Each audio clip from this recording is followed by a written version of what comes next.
So this is a huge opportunity for New Mexico. Tesla looked into building a gigafactory here, which kind of verifies, signals to us that the labor force is here. As you know, Maxion's coming in, a lot of the similar manufacturing workforce. So as you can see, the price of EV batteries is up to $26,000. So when we're talking even one car company, if we partner with them and they replace their entire line, this is massive revenue potential. We're talking to Honda next week. And Tesla is kind of leading the US with grid storage. Their mega packs start at 2.6 megawatts for 1.24 million and go up to 3.9 megawatts for 1.4 million. We can cut that. We can do 2.6 for under $1 million for our sea container sized battery, and it's not flammable.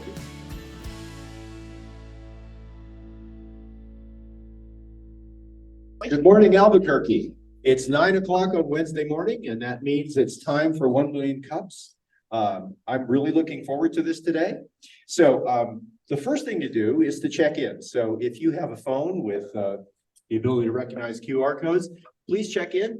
If you check in on 3 occasions, you'll get a pen. If you check in on 6 different occasions, you'll get the coveted 1 Million Cups notebooks. Can't have mine. All right, what's our mission? Our mission is to lower the barrier of access to education, resources, and connection for new and aspiring entrepreneurs. Entrepreneurship is a difficult and lonely journey. You don't know what you don't know, and this is the place to come to help figure that out. How do we accomplish that? Well, there's a national and a local mission. We're supported by the Kauffman Foundation, and we work toward the mission of lifting up entrepreneurship through their training programs. They train their organizers, they build a back end, and they try to ensure a consistent format across all instances of Million Cups in the United States. But of course, every local community has its own particular strengths, and we're positioned to take advantage of those. All right. This is the Southwest region and all the Million Cups chapters here. There are almost 200 all across the country. We're the only chapter in New Mexico. If your travels take you to any of these other places on a Wednesday morning, drop in. There are no strangers. There's just friends you haven't met. You'll recognize the format. You'll recognize some of the questions, and you'll be welcome there. What are our key pillars? Our key pillars are presentations, not pitches. Pitches with... You're familiar with pitches, Tom. You've been doing a whole lot of them, right? And in pitches, you've got this flawless company, the perfect team, you know, an IT moat that can't be crossed, all that stuff. And all you need is an infusion of money. And in a year, you'll be ringing the opening bell at NASDAQ. Well, we know on the inside of a company, it is often quite different from that. And you need a safe place to talk about that and to find out the things you don't know that you don't know. And that's here. So in a presentation at 1 Million Cups, we encourage you to expose your challenges, talk about your vulnerabilities, talk about the things you need or things you don't know how to do, what's stopping you from going forward. That's what you talk about here. If you do that in a pitch, you don't get the money. So this is also about authentic connections. It's not a speed dating contest to see how many business cards you can pass out in a minute. This is about coming here week after week, having conversations along the sides, talking to the presenters, you know, maybe following up with some people you meet here, and sooner or later, you've added people to your team or you're learning something that you didn't know before. We're run for the community, by the community, so all of our organizers are volunteers, which is not to say we don't get anything out of it. I've gotten a lot out of being a Million Cups organizer, which is why I continue to do it. We're radically and intentionally inclusive. All kinds of people are welcome. All kinds of businesses are welcome. So from whiteboard companies to big tentpole companies that show us how it's done and don't really need anything from us, to, you know, the middle that we shoot for, people that are scrappy and looking to build a company and scale it and bring on new people to their team. That's the ideal presentation of 1 Million Cups. All right, and here's our mission. There's a lot of words here, but basically it's to make this a friendly and welcoming place. You know, you might have differences of opinion with people. Please try to keep it polite and diplomatic. And if you have a strong disagreement with something someone has said, it might be a good opportunity to keep that to yourself. All right, it's easy to apply to present. If you have a for-profit business defined as a business that sells goods or services to people for more than it costs to produce them, and you've sold something to someone who's not your mom, you're welcome to present. We prefer companies that have been in existence 5 years or less. If you want to present, talk to any of the organizers. We'll assign you a coach. We'll try to nudge you in the direction of a Million Cups presentation that's going to have an ask at the end, and I hope the community will be able to help you with what you need. And it's time to acknowledge our organizers. I'm Paul Sauter with Equiseek. Lisa Atkins, who's online, is with Fat Pipe. Eric Wins-Whitmore, City of Santa Fe. Danielle, who's here today. Sonia, who's online but can't hear us, and Keiko and Oscar. So any of you guys want to give a presentation, talk to any of us, and we'll guide you through the process of application and coaching.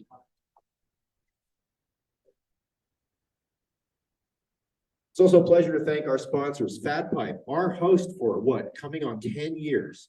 And we've had this place at no cost. So 1 million cups could not happen without Fat Pipe. Yeah, give them a round of applause. Dry Heat Photography, trying to make us look good online and succeeding at that. More Than Organized, Miriam Ortiz-Pino, organizing your stuff, your thoughts, and providing creamer. Foundation for Sustainable Living, providing free coffee. Noventum Custom Software, making software that doesn't suck and providing donuts. There's Brian right back there. And Minuteman Press, putting ink on paper for all your ink and paper needs. All right, thanks for joining us. And it's a pleasure to introduce our presenter. See, we've killed enough time. No one's going to show up late for this. It's a real pleasure to introduce Tom, who's going to talk to us about flow aluminum.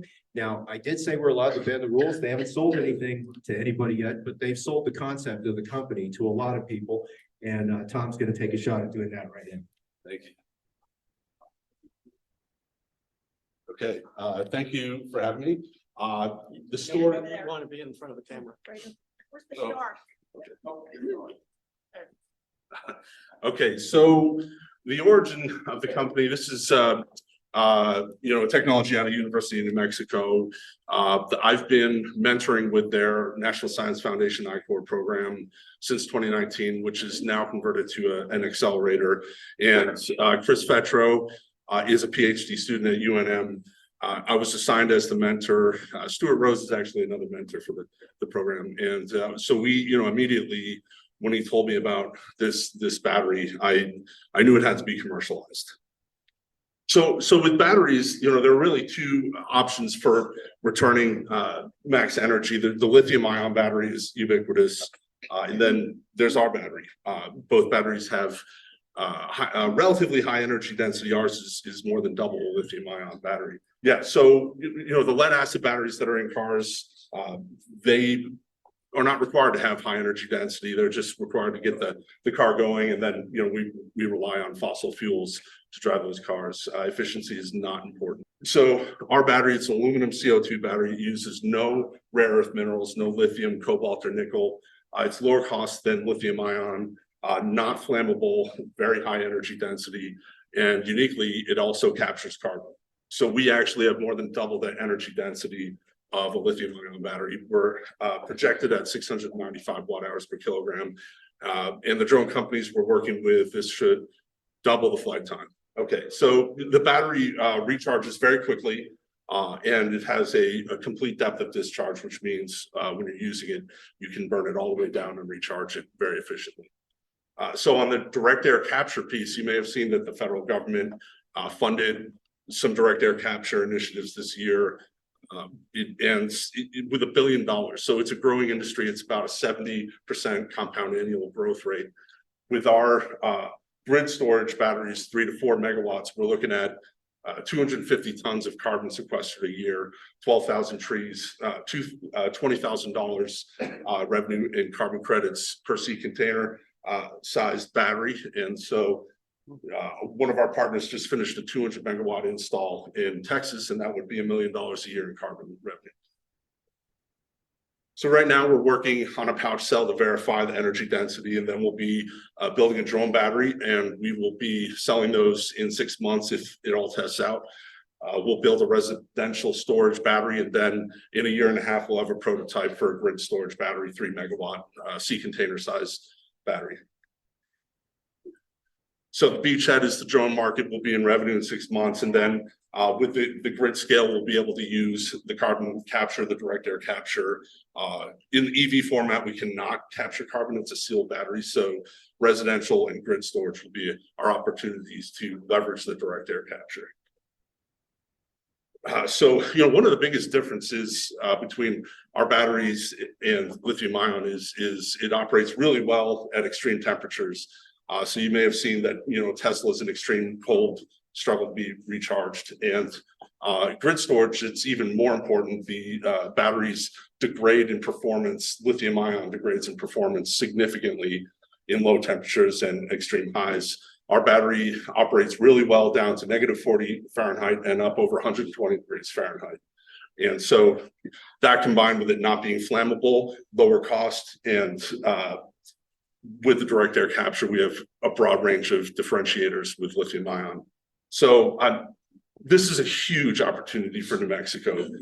Tesla looked into building a gigafactory here, which kind of verifies, signals to us that the labor force is here. As you know, Maxeon's coming in, a lot of the similar manufacturing workforce. So as you can see, the price of EV batteries is up to $26,000. So when we're talking even one car company, if we partner with them and they replace their entire line, this is massive revenue potential.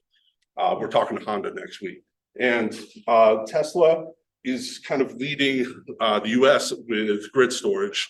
Their mega packs start at 2.6 megawatts for 1.24 million and go up to 3.9 megawatts for 1.4 million. We can cut that. We can do 2.6 for under $1 million for our sea container sized battery, and it's not flammable. Total addressable market now, 34 billion total addressable market. I just read a market report that by 2040, the total addressable market, EV batteries and grid and residential all combined, will be over $1 trillion.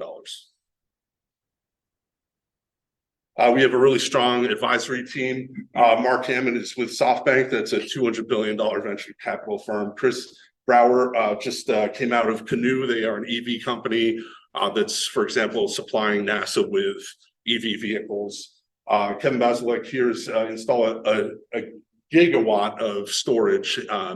Just finished a 200 megawatt install in Texas. And Tony Colucci, space industry experience, has started several companies. And then Jay Jung is our fractional CFO, Goldman Sachs and McKinsey. Our team, Dr. Wei, associate professor at UNM, her student, Chris Fetro, Dennis March is our COO. She is our chief scientist, Chris, our CTO, Dennis is our COO. He has founded and sold 2 manufacturing firms, and then I'm the CEO.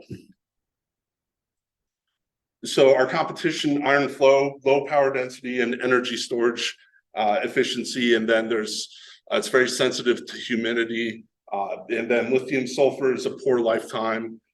Lithium air, zinc air, low energy density. We have significant advantages over these chemistries.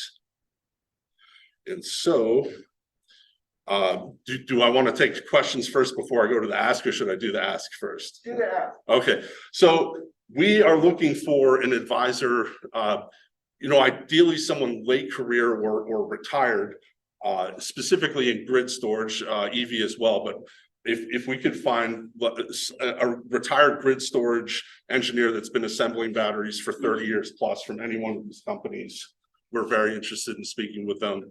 We're willing to equity compensate them. So that's really critical for us right now. Great, thank you. We'll open this up for questions, suggestions, and discussions. So if you have a question, come on up and form a line here. And please say your name and the organization you're with. And same thing goes for folks online. So I'll kick it off. Maybe this is a tough one, right? Yeah. So this is your classically disruptive technology, yeah, right? The entrenched players are all married to lithium ion batteries. Yeah. So how are you going to crack that? Yeah. So, with the grid storage, Kevin Bass, like I mentioned, they're doing over 250 million in revenue. So we're going to partner with him. He's going to help design the battery and he's going to buy the battery. That's the B2B entry point. You know, hopefully we'll be doing 100 to 200 megawatt installs with him in the next 3 years. EV side is a lot higher barriers to entry. We're meeting with Honda next week. That's the best way to get in, is a strategic partner like Honda develops the battery and puts it in their line. So all that has to happen is one big player says yes. Yes. And then everyone else can see that they're going to eat their lunch. So Yes. Yeah. Okay. Anybody else, please join. Come on up here. I know you got questions.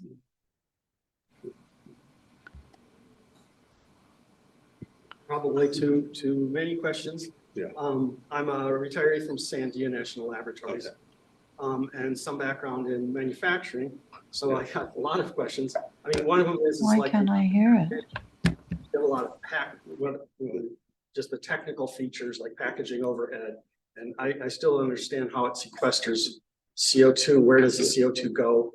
Yeah. But then the second one is I noticed your leadership is all university people. You have like two of the four. Oh, okay. You have some manufacturing people. Yeah. Cool. Okay. Maybe we can help somebody in the battery background in Santia if you're interested. Yeah. Thank you. Yeah, we have a long ways to go in the packaging and manufacturing space. I don't want to be. Dennis Smarch is he's a manufacturing expert. He's our chief operating officer. He has founded 2 manufacturing companies and sold them, and he's now one of the lead manufacturing experts for Berkshire Hathaway. They assign him to different plants to go in and spend a year and optimize the operations. So we are covered. The problem is he's never manufactured batteries, so that's the ask. And so yeah, 2 of us are university academic, so we are specifically looking for industry folks. We would love to work with Sandia, but we really want someone who's been assembling and scaling, selling 1 million batteries a year. So we've applied for a patent in July of 22. We filed the PCT July of 2023. So we're in the patent process. That's good. Yeah. Oh, what about the sequestering? Right. Sorry. Run out the bottom or something? Yeah. So the battery operates in a flow format and a sealed format. In the EV format, it would be sealed. You would put a carbon, something carbon inside it, but then with grid and residential storage, it's an open flow battery. And so when it's discharging, it captures carbon, and this could be ambient or passed to it in a gaseous format. And then it sequesters it inside the battery, and then at end of life, you can bury it to sequester. So.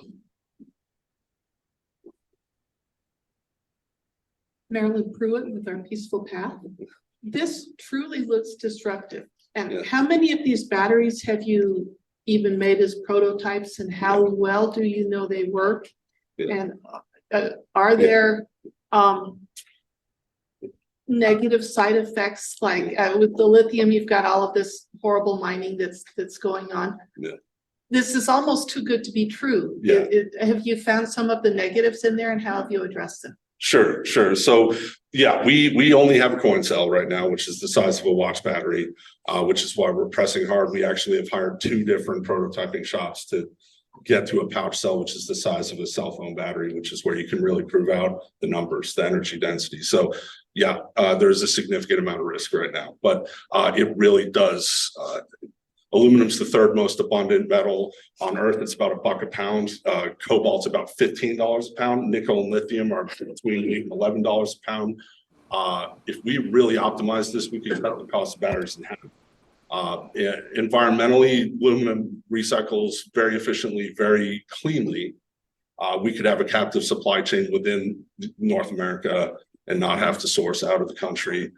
Captures carbon. It's not flammable. There've been over 7 people killed on the East Coast in the last year from e-bike fires. And there's been several. They had to evacuate a neighborhood in California with a battery fire in a utility. So yeah, if we can prove this out, it's truly, it disrupts definitely the lithium ion battery industry. So, yeah. So it's still in the prototype stage. Yeah. But yeah, the theory works and everything sounds really good if you can just get the funding to go to the next level. Yeah. Sounds awesome. Thanks. Thank you. Hello, Miriam Ortiz Pito, More Than Organized. You may have just answered part of my question, but you talked about EVs and grid. Yeah. And then you said the first step though is drones. And I'm Yeah. wondering why you picked drones or if that's secret. No, it's very simple. It's small. It's small, so it runs on one of the smaller batteries. Yeah. Okay, that Yeah. makes sense. Yeah. Cool. And and it's a fragmented, there are a lot of different drone battery makers, so it's not like there's a big, Just one. yeah. Okay, Yeah. great. Go ahead, Phil. Hi, it's Phil Wilson, Executive Outcomes, thinking differently and simply about strategy. Got a couple questions for you. So following up from Miriam's question, you're working with drones at the moment. And so I understand that from perspective to see if it's the batteries suitable for light products. And you're saying you've got a small circular cell battery at the moment. And I heard you earlier say during the presentation that you're going to be talking to Honda next week. Yeah. So that's it. So you've gone from doing something with going to a drone or a cell phone to going into a car. How do you know that you have the capacity to be able to do that? And I think if you're talking to Honda, they think you may have the capacity to do that. But how do you transition from being just a very small battery provider, like a, AA, to a huge battery that's going to go in a car or a truck? Yeah, there's a lot of R&D. The steps are that the pouch cell is next after the coin cell, which is the size of a cell phone battery. And then the drone battery is 10 pouch cells in series. And then that will take us out of these two prototyping shops that we're working with, because that's all they do is coin and pouch cells. And that's primarily what all battery R&D, academic and commercial, that's like where they stop. And then there's very specific shops that do the larger cells for EV and grid. And then we'll be working with them, and the cost will increase. And so grid storage, the C container size, 3 megawatt, that's a year and a half for the prototype. And then there's UL certification. And then when you're going into large 200 megawatt installs, you have to get qualified by a big bank, and there's a lot of de-risk. So our C containers won't be in the field for 3 years minimum. So right, but what conversations are you having with Honda? So amazingly, a lot of these cutting edge R&D battery companies are inking big deals at the pouch cell stage. I don't know if you're familiar with Doug Campbell in Solid Power. He's a UNM grad. He just gave us $5 million. I believe they went SPAC to market IPO with a pouch cell, and they have a partnership with BMW. So it's interesting that the big automakers are are racing to get in, even at the very small form factor, and they have the heft to take it through R&D. They have the the capital and the engineering resources. So right, so they'll be able to probably help finance. That would be the big piece of why we're talking to. Okay. Yeah. Thank you. Sure. Good morning, Tom. Hi, how are you? I'm well. I'm Barbara Dawson with Purple Mulch. And I mean, I'm hearing, frankly, you're talking over my head for most things. I had to ask Paul, what's an EV? Because I don't know the initials. Who are you going to with Honda? Who's the gatekeeper for you? And the reason I ask this is because I teach sales. Yeah. And if you go in talking to them, they may lose it. But you have someone who's strong in sales that's going to go in and find out what they need, what it would do for them without ever pitching your stuff. I mean, who's your gatekeeper? So Chris Brower was in business development at Canoe. They're an EV company. So he's one of our lead business development, folks. He'll be talking to them. We're talking to their strategic investment arm. So, it's a pretty separate entity from the actual, production part of the company. Ideally, we're talking to the CTO of Honda. That's who we need to talk to, Right. the ultimate decision maker. So, and we actually got to this deputy CTO of Panasonic, and we're trading emails with him. So that was like a lot easier than I thought it would be. But they're all looking for something. Lithium is, I know the government just put $9 billion into Ford to develop lithium batteries, but lithium will be phased out. Well, and the reason I ask is because you are saying, it's kind of in the prototype stage. We don't really have it this big, but hopefully you have a really good salesperson that can go in and speak to your customer about what they're looking for. Yeah. And then you can frame what you can give to them and then what you're expecting back. So you've got someone in that seat. Yeah, we'd love to get your input and speak with you and get your ideas. Chris Brower was an MBA classmate of mine, and he's Alex Partners. He was a consultant there. He's been on several boards at Canoe. He was the lead of their go-to-market strategy and interfaced with all the big OEMs and things, and ran their battery recycling program too. So he's our go-to for sales. Yeah. Reach out if we can do a role play. Yeah, thank you. Sure. Annie, do you want to unmute? Go next. Yeah, I'm unmuted. Can you hear me? Yeah. Yes. Okay, I have maybe a threefold question, and maybe this is a separate discussion. If it is a little bit lengthy, I don't mind having separate discussion. My question is, number one, where is the prototype? That's question number one. Number two, what are the findings from the prototype and what adjustments do you think are needed? And then number three, what is the potential for integration of this particular product with other technologies? And the reason I'm interested in that, in a grid format, in a community grid format, because I'm in the process of doing a community development that has renewable energy, and battery storage is of interest to me. So how is it integratable, and what might that look like? Sure. So the coin cell is about a mile east of here, in the basement of an engineering building at UNM. And the two labs, Polaris is in Oregon, Beaverton, and Battery Innovation Center is in Indiana, southwest of Bloomington. Integration wise, we brought a software engineer in to engineer software that will facilitate integrating with networks and monitoring and addressing different things. So we are very focused on building a product that integrates with microgrids up to 200 megawatt installs and modular. So you would just add, in the large grid format, you would just add C containers that you need. Start with 3 megawatts and then add another 3, and so it would scale out. If you put 40 of them in series and get to the numbers. So does that answer your question? Yeah, and then maybe how can I reach out to you for additional discussion? And sure, my email is tom@flowaluminum.com.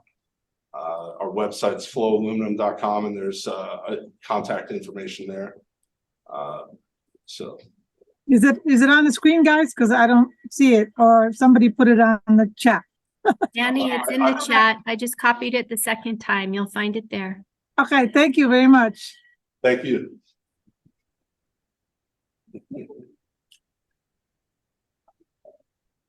Steve Cuomo, Santa Fe National Meeting. I'm wondering how hydrogen power fits into also the following plug power for and is hydrogen player in the industry. Yeah. Hydrogen is really interesting because it's relatively easy to transport it. We haven't really thought of a lot of ways to integrate hydrogen with what we're doing right now, but you could power electrolyzers. If their industry is going to build out a network for refueling hydrogen cars, you could put one of our C containers on site and drive an electrolyzer. So we haven't really thought a lot about that, but hydrogen would compete, but it's a lot more expensive. Germany had a big initiative to drive trains hydrogen, and a couple months ago, unfortunately, they canceled that and they're going to batteries. So they're giving up on hydrogen for their trains, unfortunately. So, yeah. That's one of my. Yeah. You talked about loss of power, and I just saw like in San Francisco, I don't know if you saw that where the city bus rolled backwards because it lost power and crashed into a bunch of cars. Then also Albuquerque, when they were gonna do their big, I think those buses were gonna come from China, something like that. Yeah. So is there a way you could address those issues as well for like the cities and for buses, stuff like that? Yeah, redundancy, is key there. We can definitely, drive buses, those, and the big advantage is their cost. Aluminum's $1 a pound and lithium's like $11 a pound. So, at scale, we don't know. I mean, we theoretically could cut the cost of battery in half. And so that would help cities a lot. And it would store a lot more power, so, because I know they're dealing with the hours they could be out on the road, stuff like that. Yeah. So our energy density is really high. So like more energy stored per kilogram. The one thing is like our voltage is relatively low. So volumetrically, which means in terms of space it would take up in a car or bus. We think we can be comparable in the space to a lithium ion. But we have that kind of contrasting really high energy density and low voltage. So we have research to do there, but yeah. Well, great presentation. Thank you. Got one online. Go ahead, Paul. Hi, Tom. I'm calling from the Pittsburgh area. My question is, have you connected or are you connecting with any alternative energy production organizations? Particularly hydro. One of the companies I consult for is called Water Rotor, and they use slow moving water power generation. Anything from a ½ mile per hour up to 4 miles per hour is their sweet spot. And they can do up to megawatts. They're stackable and they sit on a riverbed and they're completely safe to the environment. I'm thinking that partnering or making some sort of a business arrangement with a power generation company and packaging your solution for storage, because they're able to produce the energy in huge amounts. Completely environmentally safe, no carbon. To store it is the second question. So you can do wind, you can do solar, but hydro like that could be a good solution. And logistics companies, trucking companies that we're talking to now are actually looking into doing some combination of hydrogen and a battery system that can be stored on a truck or a train or a ship and be able to generate for logistics. Yeah. So my question with hydro would be, that's a 24-hour-a-day kind of base load generator. So I don't know how a battery would fit in there, because you wouldn't want to. I mean, you might want to drive our batteries offsite, but GridWorks, Kim Baslife, who I put in my presentation, they started as a solar installer. So they've done all the large solar installs in New Mexico. So yes, we are working with solar generation. Wind, there's a microgrid they're trying to build around wind turbine in eastern New Mexico, and we're trying to find grant money to fund that. We're happy to look at hydro, but being that it's 24 hours a day generating, I don't know where our ad would be there. Yeah. Happy to talk about it though. Sure. Logistics wise, I was in Australia at a conference this summer, and Janus Electric has a really, they drove a semi into the convention, and they have like a big battery that they put in and out with a forklift on the side of the truck. So yes, logistics is a prime target for battery, battery marketing. Also, just as an aside, in the Pittsburgh area, US Steel just demoed 2 trains that they built, both of them battery operated. Yeah. So there's zero carbon, and they're going to stay in Pittsburgh as part of US Steel as a demo. So you may want to look into that as well. Yeah, if you have a connect there, we'd love to work with the train industry. We do have someone up in Colorado that's going to make an introduction, but if you have intros there, that would be really appreciated. Thank you. Tom, obviously Flow is a startup. Yeah. So that means you have technical challenges, manufacturing challenges. Yeah. I don't know if you have commercial challenges yet, or if it's too early for that. And then you have the business challenges like raising capital to fund all the development and scale up activities. Where are your biggest issues and how are you addressing them? Yeah, great question. Right now, our biggest challenge, I'd say, is in putting together larger scale prototypes. We're working with two shops. As you know, the battery industry is really full tilt now. The bandwidth of resources is very low. The jobs are very high paying. Almost anyone with battery knowledge is employed right now. So, the progress we're making with those two prototyping shops is slower than I want to see it. We've raised $270,000, so we're making good headway. Fundraising wise, our concept paper was accepted for the SBIR grant program, and we've applied to 3 other grants, and we're going to go after a lot of non-dilutive. But our seed round is going to be $8 million, so that's going to be a challenge too, raising that money.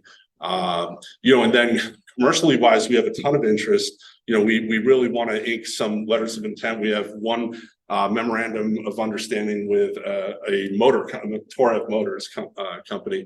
But one thing that was pointed out is in the grid scale, like the sea container size, those are long sales cycles. When you're putting together a 200 megawatt install, that's years to close deals. So that's probably a big risk of the really long sales cycle for grid storage.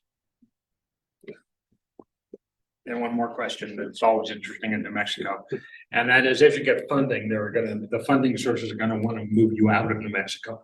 They're gonna say, move to Boston, move to Denver, move to somewhere else. Yeah. Most companies end up giving up and saying, okay. Yeah. Some say, no, they won't. They're gonna stay and they insist. Have you developed a philosophy around that yet? Yeah, out of the gate, we want to manufacture here. Tesla was going to come in with a huge factory, create 1,000 jobs. We think we can do that. The state has a ton of incentives, LIDA, JTIP, all kinds of. I was just down in the Borderplex region, so that's a big option down there, as well as the Albuquerque area. So we're hopeful that we can, at least have manufacturing here, but keep the headquarters here. If the right number comes through in the next 5 years for an acquisition, part of that negotiation would be, can you put a big facility here, manufacturing facility here? So, we're actively speaking with the Economic Development Department about ways to stay here. And I know Chris Fetro is rooted here. He's not going anywhere. So we all are. So. Hi. Clifton Chadwick with Comunicaciones Cocopelli. And, the thing that strikes me is the biggest neat part is the aluminum instead of rare earth metals. Yeah. And I don't know, it doesn't feel to me like you spent enough time on that. When Barbara was asking what Honda wanted, Honda probably wants something not only cheap, yeah, but that doesn't involve all the risks of the artisanal mining and things like that.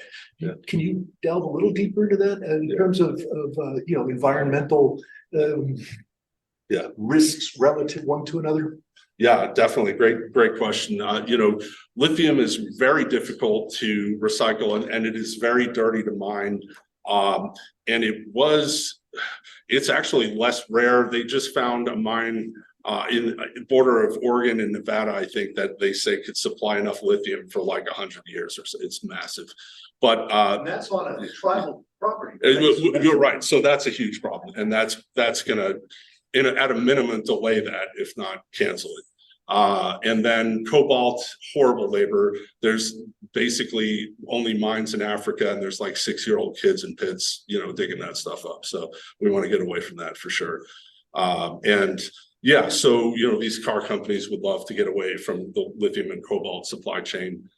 Nickel's expensive and difficult and located in only a few areas as well. So yeah, there's a lot of social issues around the EV battery, the battery industry in general. So yeah, we have all the costs, everything. We have all the advantage using aluminum. So I've got one more online. Go ahead, Bill. Hi, it's me again. I want to follow up on what Chris has just asked you, and also what Paul said at the beginning. you got a disruptive technology here, all right? And you went through your presentation, which was very good, and you had a lot of facts and figures, some of which weren't on your presentation. They're in your head, and you've thrown them out there to everybody. I'm a National Science Foundation trained mentor, and so you're in a startup phase, and the two things you got to do now is, number one, clearly identify and segregate out what are your value propositions. What is it you're giving to this new disruption that you want to launch into the marketplaces? All right. And then secondly, from there, you have to determine who your markets are going to be. Yeah. And so I just want to caution you and get you to take a step back, because you've got a lot of good, valuable information, stats about where you are, how you got to where you are, what you can possibly do, and you actually got trials going. And so I would urge you to take a step back and sit down with your team and actually pull those value propositions out. And if you want help and guidance on doing that, I'm happy to be the arbitrator to take you through that.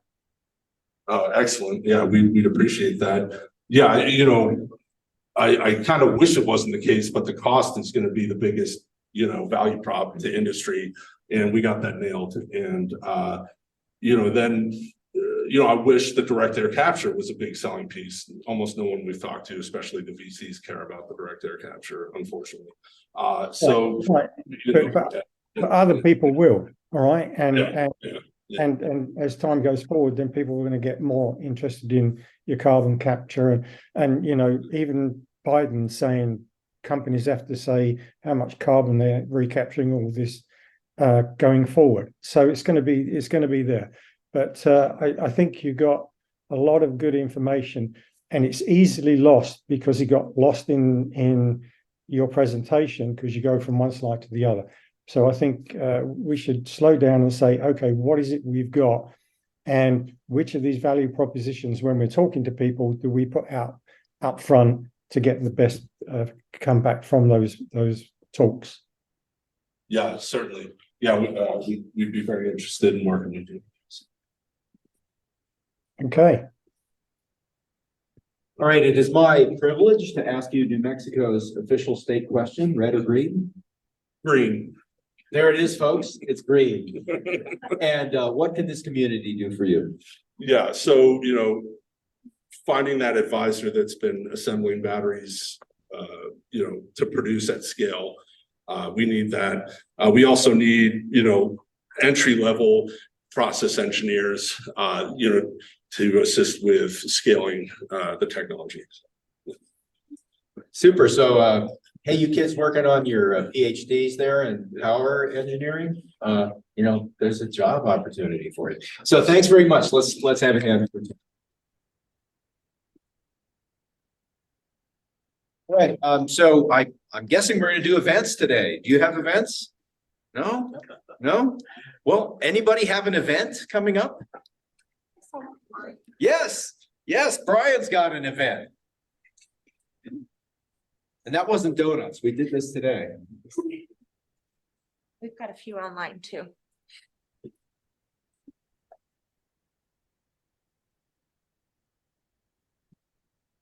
So, he's putting on his ninja garb. That's upside down, Brian. That's really poor branding. That's really poor.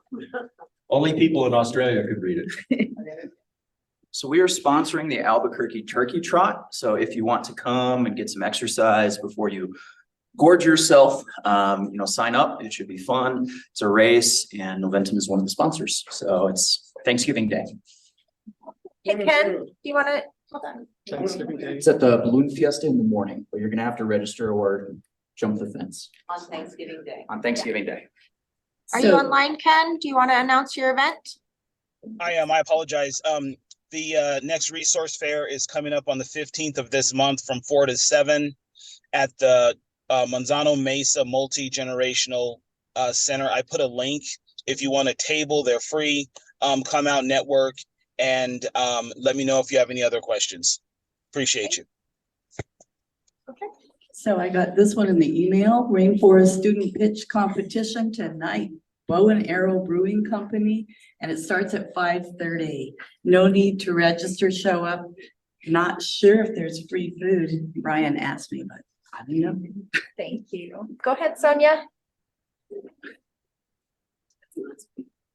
Okay, well, not this Friday. Next Friday is the We Mean Business Women's Conference from NMSU, and they're going to be here in Albuquerque at Isleta. I am putting a link in the chat, and those of you in the audience, you can look it up at Eventbrite, or just look up We Mean Business Conference, and you'll find the link. And it's 10 a.m. to I think 5 p.m. on next Friday. Hi, everyone. My name is Trish Lopez, and I run Teen Years, which is tech savvy teens helping senior citizens or any age person learn technology through one-on-one coaching. I'm actually on my way to the men's prison and grants right now because we're doing resource fairs at the prisons for soon to be returning citizens, because New Mexico doesn't have any internet in their prison. So even if you're a younger person that goes in for just a couple of years, when you get out, it can be kind of, like lost. Anyway, I wanted to tell you about our newsletter because only our clients and supporters and people like that are on our newsletter, but we're expanding to Valencia County and Las Vegas, New Mexico, and Deming. And I would love to share the word with older adults who live in those areas. So if you sign up for our newsletter, which you can do at teenyears.com, just scroll to the bottom, you'll hear about all those. And they're all free. They're completely free resources for older adults in New Mexico. It's so nice to see Trisha's business continue to grow. Way to go, Trish. Miriam Ortiz-Pino, More Than Organized. I'm continuing to run the free Declutter Masterclass every couple of weeks. So if you haven't had a chance to join yet, you can get the details at morethanorganized.net. And it's the next one's on November 16th at 4 o'clock. In person or online? Online. Marilyn Pruitt. Next Wednesday at 11:30 in the main library, I am having a free hour-long short version of the Victory Cycle. If anybody wants to come, please contact me. Let me know. I left the flyers in the car, but hopefully I'll have them here in a little while. It's going to be a good one. Thank you. Thank you. Hi, I'm Julia with Ascension Physio. I'm a pelvic floor physical therapist, and I'm hosting a free virtual bladder health workshop on November 16th. If you just type bladder workshop into all events, you'll find it. You can register there. Visitors. Yeah, visitors. We had some first-time visitors who were on a tight schedule and left. So is anyone else here for the first time and would like to introduce yourself? Come on up. Oh, no, you can't be an entrepreneur and be shy. That's not going to work at all. So you got to get up here and sell it. Yeah. Make some noise, be disruptive.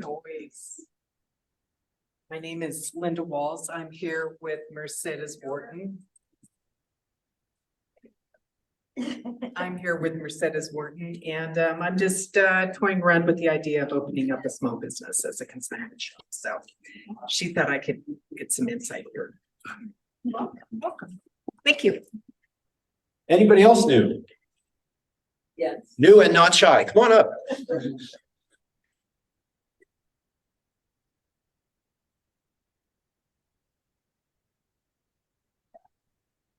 Stand on the star. All right. Hello, I'm Jesus. I have a home improvement company.